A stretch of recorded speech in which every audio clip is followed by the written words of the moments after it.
राजपूताना शिक्षण में एक बार फिर से जुड़ने के लिए आप सभी का बहुत बहुत स्वागत है। जैसा कि आप जानते हैं, हम पढ़ रहे हैं राजस्थान माध्यमिक शिक्षा बोर्ड की बुक और इसमें भी हमने एक टॉपिक कंप्लीट कर लिया 1857 की क्रांति। आज हम पढ़ेंगे राजस्थान के प्रमुख किसान आंदोलन। तो पहले हम बुक का पढ़ेंगे और फिर जानेंगे किसान आंदोलन की पृष्ठभूमि के बारे में। तो आ जाओ।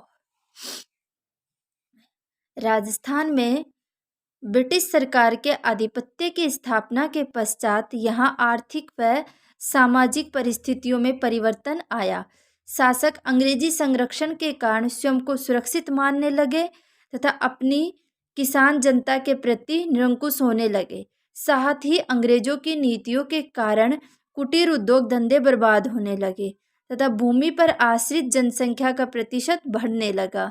और लास्ट में क्या होता है कि किसान आंदोलनों के रूप में सामने आता है किसानों का असंतोष। देखो, राजस्थान में जैसे ब्रिटिश कंपनी का आधिपत्य होता है तो यहाँ की आर्थिक और सामाजिक स्थिति दिन पर दिन बिगड़ने लगती है और यहाँ के जो राजा महाराजा या शासक थे वो अपने आप को अंग्रेजों के अधीन ही सुरक्षित मानने लगते हैं, क्योंकि उन्होंने बहुत सारी संधियाँ और समझौते कर लिए थे अंग्रेजों के साथ। उनकी सुरक्षा के लिए सेना भी अंग्रेजों की ही होती थी और वो उनको भुगतान करते थे, यानी उनका खर्चा खुद देसी रियासतों के शासक उठाते थे। तो इससे क्या होता है कि अंग्रेजों की धीरे धीरे जो नीतियाँ थी वो बढ़ने लग जाती है और यहाँ के जो किसान थे उनके ऊपर शासकों ने क्या करना शुरू कर दिया, अत्याचार व ज्यादतियाँ करने शुरू कर दी।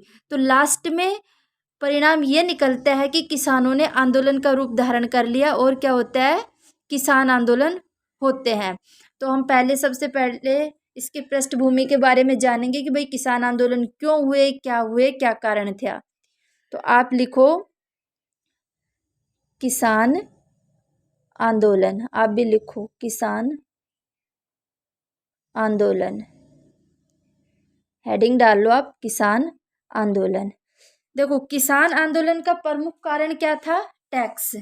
किसान आंदोलन का प्रमुख कारण क्या रहा है, टैक्स। लिखो टैक्स या कर, क्या रहा है, टैक्स या कर। देखो, उस समय जब किसान आंदोलन होते हैं, लिखो उस समय राजस्थान के किसानों पर 84 प्रकार, कितने, 84 प्रकार के कर लगे हुए थे। कितने कर लगे हुए थे, 84 प्रकार के कर लगे हुए थे। अब आप यहाँ डालो कारण। भाई किसान आंदोलन का एक कारण तो हो गया टैक्स, यही लिख सकते हो आप कारण। दूसरा क्या था, देखो यहाँ लिखो लगान,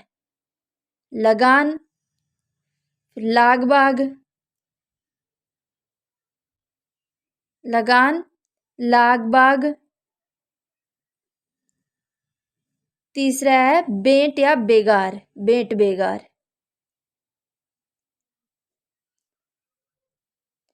तो हम लगान के बारे में जानेंगे, लगान क्या होता है, यहाँ लिखो लगान। देखो, जब आप किसान आंदोलन पढ़ोगे तो ऐसे बहुत सारे कर आएंगे, तो इनके बारे में हम पहले ही जान लेते हैं, ठीक है। ये पृष्ठभूमि लिख लेते हैं इनके पहले ही, जिससे आगे दिक्कत नहीं आए। तो लगान क्या होता था, कृषि भूमि पर वसूला गया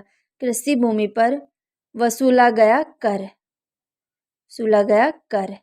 इसमें कौन कौन से कर थे वो लिखते हैं अपन।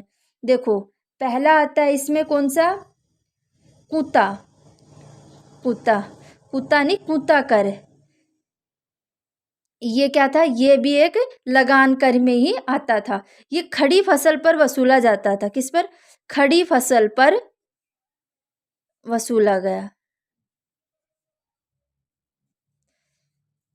सामंत आता था, खेत में फसल खड़ी हुई रहती थी और वो उसी समय किसान को बता देता था कि इतना फसल का हिस्सा मेरा होगा, ठीक है।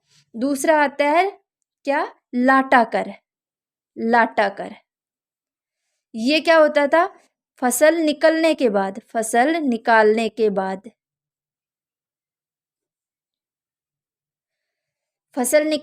जो हमारी फसल की रास होती है ना, मतलब जो अनाज निकलने के बाद रहता है उसको रास बोलते हैं, उसके ऊपर वसूला जाता था ये कर। तो ये कई प्रकार के होते थे, जैसे लंक बटाई कर, है ना, लंक बटाई कर होता था इसमें। तो ये ऐसे फसल निकलने के बाद वसूला जाता था। अब एक अलग से कर आता है, वो मैं आपको बताती हूँ, चंवरी कर। ये अलग कर था, कौन सा? चंवरी कर। ये किसान पर कब वसूला जाता था? कि पुत्री के विवाह के समय, पुत्री के विवाह के समय लिया जाता था। ये 1906 ईस्वी में लगाया गया था। किसने लगाया? किशन सिंह ने। किसने लगाया था? किशन सिंह ने है। किशन सिंह ने 1906 ईस्वी में लगाया और 5 रुपये कर वसूल किया। 5 रुपये का कर वसूला जाता था, किसमें? चंवरी कर में। ये 1906 ईस्वी में लगाया गया था किशन सिंह द्वारा। ऐसे ही एक आता है तलवार बंधाई कर। तलवार बंधाई कर, ये वहां के राजा द्वारा उस ठिकानेदार या सामंत से लिया जाता था जो नया उत्तराधिकारी बनता था। तो इसको हम क्या कहते हैं? उत्तराधिकारी कर भी उत्तराधिकारी कर कहा जाता है। कौन सा कर? उत्तराधिकारी कर कहा जाता है। और इसके अनेक नाम थे।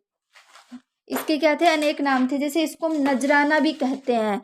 क्या कहते हैं? जयपुर में इसको नजराना कहा जाता था। नजराना कर। कहाँ कहते थे? जयपुर में कहते थे इसको। क्या कहते थे? नजराना कर। इसके अनेक नाम थे, जैसे हुक्मनामा। हुक्मनामा भी कहा जाता था इसको। भाई यहाँ के राजा द्वारा इसको क्या किया जाता था? वहाँ के ठिकानेदार से लिया जाता। तो वहाँ की जो आम जनता होती थी वो अपने सामंत को खुश करने के लिए नजराना या पेशकश जो भी देती थी, इसलिए इसका नाम नजराना कर पड़ गया। ये राजस्थान में प्रचलित नहीं था। यहाँ लिखो, राजस्थान में प्रचलित नहीं था। प्रचलित नहीं था। मुगलों से प्रभावित होकर, मुगलों से, लिखो आप, मुगलों से प्रभावित होकर, मुगलों से प्रभावित होकर राजपूतों ने इसका राजपूतों ने इसको राजस्थान में लागू किया। तो ये थे मोस्ट कर। ऐसे कर तो बहुत सारे हैं, 84 प्रकार के कर है, लेकिन ये मोस्ट कर है जो आपको ये किसान आंदोलन पढ़ते समय सामने आएंगे। ठीक है, तो इनके बारे में हमने जाना है कि भाई ये किसान आंदोलन होने के कारण क्या थे। तो यही कारण थे, लगान, लाटबाग, बेट बेगार। तो एक बेट बेगार और रह गया। बेट बेगार के बारे में और जान लो आप। बेट बेगार ये क्या होता था? बेट बेगार ये क्या होता था? किसानों द्वारा बिना मेहनताना कार्य करवाया जाता था। किसानों से, लिखो, किसानों से बिना मेहनताना कार्य करवाना। भाई यहाँ के जो किसान थे उनको कोई मेहनताना नहीं दिया जाता था और उनसे ये क्या करवाया जाता? कार्य करवा लिए जाते थे। उस समय ऐसा ही होता था। ठीक है, तो ये थे किसान आंदोलनों के प्रमुख कारण कि भाई किसान आंदोलन क्यों हुआ, इसके क्या क्या कारण थे। तो ये हमने किसान आंदोलन की पृष्ठभूमि के बारे में जाना। कल से हम पढ़ेंगे कि प्रमुख किसान आंदोलन कौन कौन से हुए हैं। धन्यवाद।